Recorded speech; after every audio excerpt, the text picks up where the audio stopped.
हो जाए, कभी दाल चावल, कभी राजमा चावल, कभी पुलाव, कभी खिचड़ी पर चावल, तो बनने ही बनने हैं। कई बार लता की सास विमला उसे इसके लिए रोक चुकी थी, पर लता अपनी इस आदत को बिल्कुल भी नहीं बदलना चाहती थी। बहू, आज खाने में क्या बनाया है? बाबूजी दाल चावल बनाए हैं। आज फिर चावल बना लिए। लता, मेरे तो घुटनों में बहुत दर्द रहता है। मैं रोजाना रात में चावल नहीं खा सकती बहू। दिन में बनाओ तो मैं थोड़े बहुत खा भी लूं। एक काम कर, मेरे और इनके लिए तो तू रोटी ही बना दे। माँ जी, अब आटा गूंथना पड़ेगा, आटा गूंथा हुआ नहीं रखा। कोई बात नहीं बहू, जो बनाया है वही दे दो। लता ने दाल चावल बनाए हुए थे, वही अपने सास ससुर के आगे परोस दिए। एक काम करो, मैं तुम्हें 2 रोटी का आटा गूंथ कर रोटी सेक देती हूँ। अरे नहीं नहीं विमला, कोई बात नहीं, मैं दाल चावल खा लूंगा। अब तुम उठोगी रोटी बनाने के लिए तो फिर बहू बोलेगी कि उसे ही कह देते, इसलिए अब खा लो। लता की दिन में रोटी रात में चावल की आदत दिन पर दिन बढ़ती जा रही थी। लता, आज तो मेरी ऑफिस की छुट्टी है, एक काम करो, कढ़ी चावल बना लो, बहुत मन हो रहा है। अब मैंने गोभी आलू की सब्जी और रोटी बना दी है, अब मैं कुछ नहीं बनाऊंगी। वैसे भी मैं रात को राजमा चावल बनाने वाली हूँ, मैंने पहले ही प्लान कर लिया था, इसलिए अब रोटी और गोभी आलू की सब्जी खा लो। तुम सही हो, जब देखो अपनी मर्जी करती हो। अब रात में मैं सोच रहा था कि मटर पनीर की सब्जी और रोटी बनवाऊंगा, तुम राजमा चावल का प्लान बनाकर बैठ गई हो।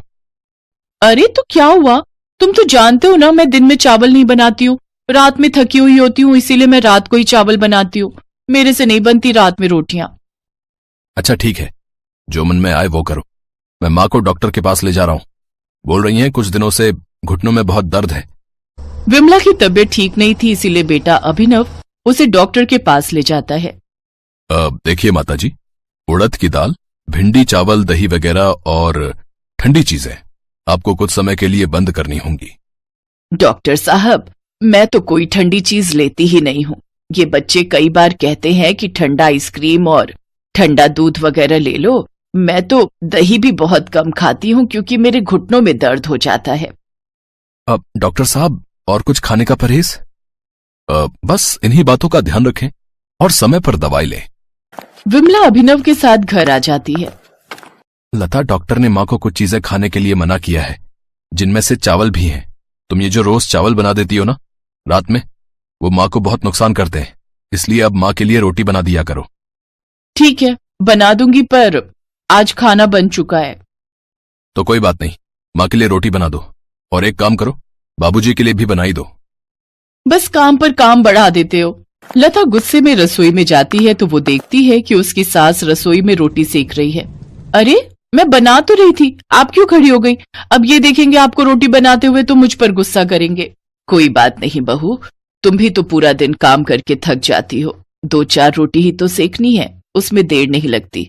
तुम्हारे लिए बनाऊं, तुम खाओगी? नहीं नहीं, मुझे नहीं खानी, आप अपने लिए और बाबूजी के लिए बना लो, मैं तो चावल ही खाऊंगी। अपना खाना डालकर रसोई से चली जाती है। लता ने अपनी आदत को फिर भी नहीं छोड़ा। दिन में रोटी सब्जी बन जाती तो वो रात में चावल बना लेती।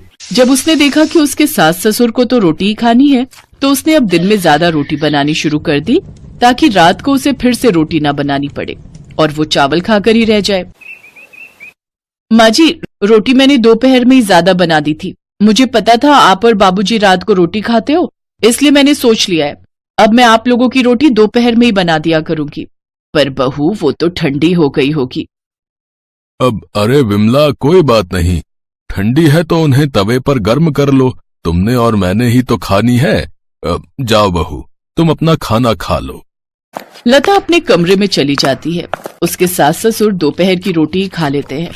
लता अपनी आदत की वजह से अब जब भी रात में चावल बनाती तो अपने सास ससुर की रोटी दोपहर में ही बना कर रख देती। एक दिन लता अपने कमरे में स्टूल पर चढ़कर ऊपर की अलमारी से कुछ ढूंढ रही थी। कहाँ रख दिया मैंने अपना नया पर्स? यहीं ऊपर अलमारी में ही तो रखा था। भाभी, आराम से, मेज गिर जाएगा, रुको मैं आती हूँ।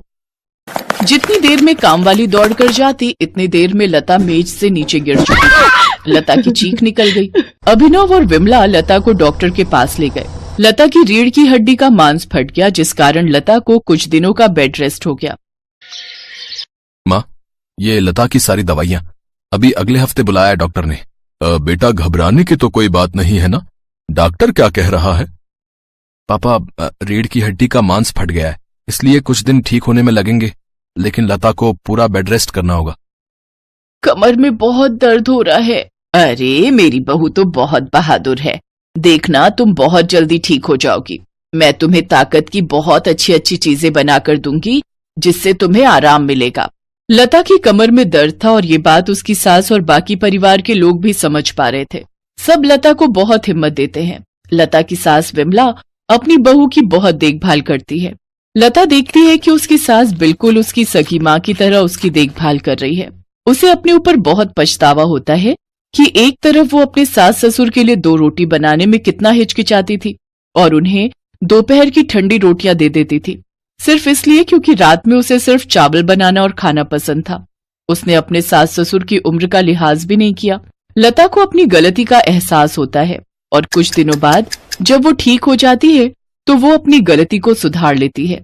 वो जब भी रात में चावल बनाती तो थोड़ी रोटियां भी बना देती ताकि उसके सास ससुर अगर चावल नहीं खाना चाहते तो वो गरम गरम रोटी खा सके।